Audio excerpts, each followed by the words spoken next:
this is a first study. We call it first of its kind because it's a study using liquid biopsy, which is the detection of biomarkers in blood, in individuals that they have no symptoms or suspicion from cancer. And so it was done prospectively, as opposed to other studies in the past. I can explain later the reason for that, but also very importantly, it was an interventional study. In other words, we returned the results back to the physicians who then relate those to the individuals. And we did that because we wanted to see what the impact of such a test will have in the management of these individuals. When you get the result, then there are follow-ups. So our main goal, though, was really to see if a test like this, it was feasible and also safe to be applied in a screening population.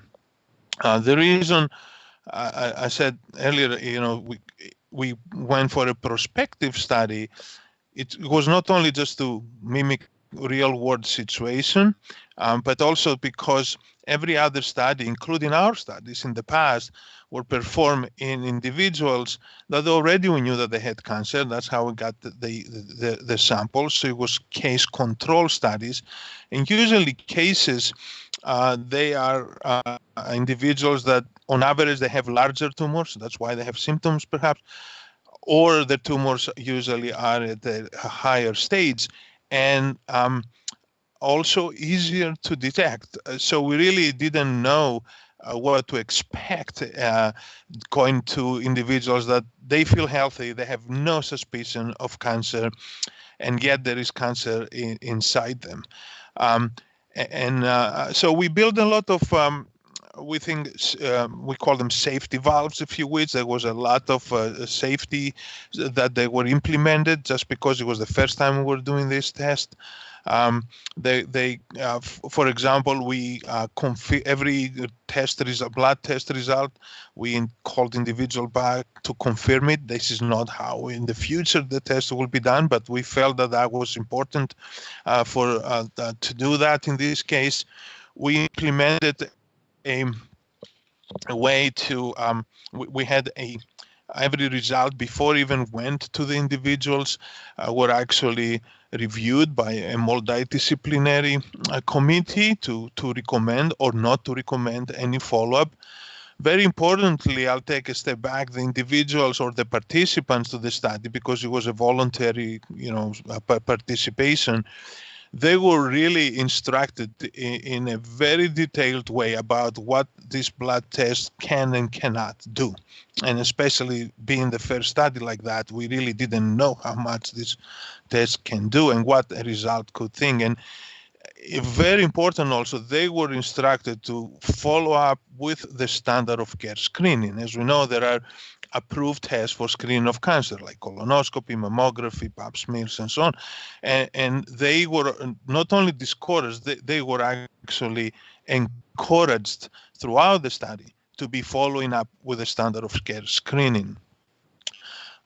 Once the multidisciplinary committee looked at the data and decided that actually there is a suspicion perhaps of cancer, or that this individual might be in a high risk for cancer, then a PET-CT was imaging was recommended. And the reason we used PET-CT was because anyway, even with molecular type of localization of cancer, still you have to go through some type of imaging. So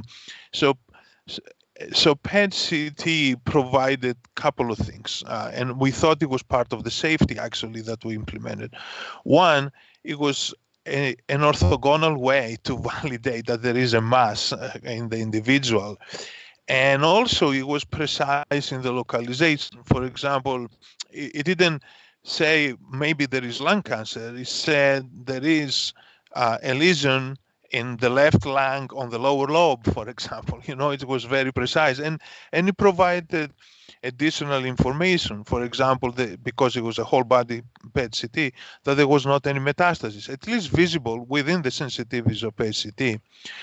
And PET CT also, it actually excluded people from any other follow-up in many cases. So that's why I said this was also, if we count safety as what follow-ups you have and how invasive the follow-ups are, that's why we thought that elimination of certain people from any other follow-up, it was an advantage to these participants. In the end, there were only 3 surgeries in individuals that had a positive signal, but a negative. They were negative for cancer. Although all those 3 surgeries were indicated, one had the dysplastic lesions in the colon that they needed to be removed. One was an appendix lesion that needed to be removed. The other was a 10 centimeter ovarian that turned out to be cystadenoma. So we counted those as invasive procedures and follow-ups. Those 3, but still were indicated. So overall, there was 0.22% of individuals that they had something like that.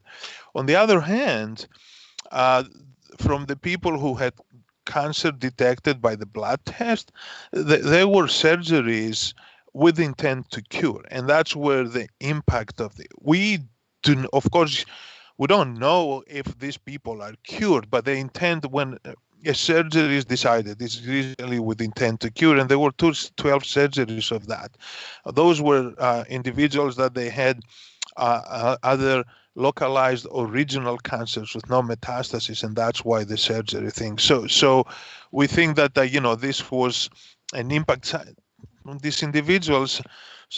They had no idea that they had cancer, and if you just look at the stages that we identify these cancers, there were stage 1, 2, and some regional stage 3.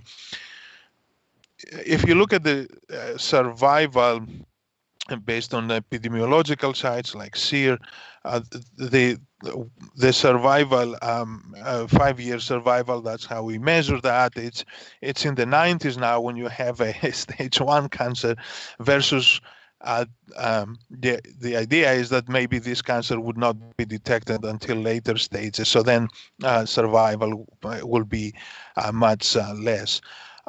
So overall, we feel that we did succeed in the goals that we have. We feel that we saw that it is feasible and it is safe because of the follow-ups. And in combination with the imaging, we had very few people that they had follow-ups from the 10,000 or 9,911 actually that they went through the test. It was the first, prospective study, and we saw the impact. That's why I talked about the surgeries.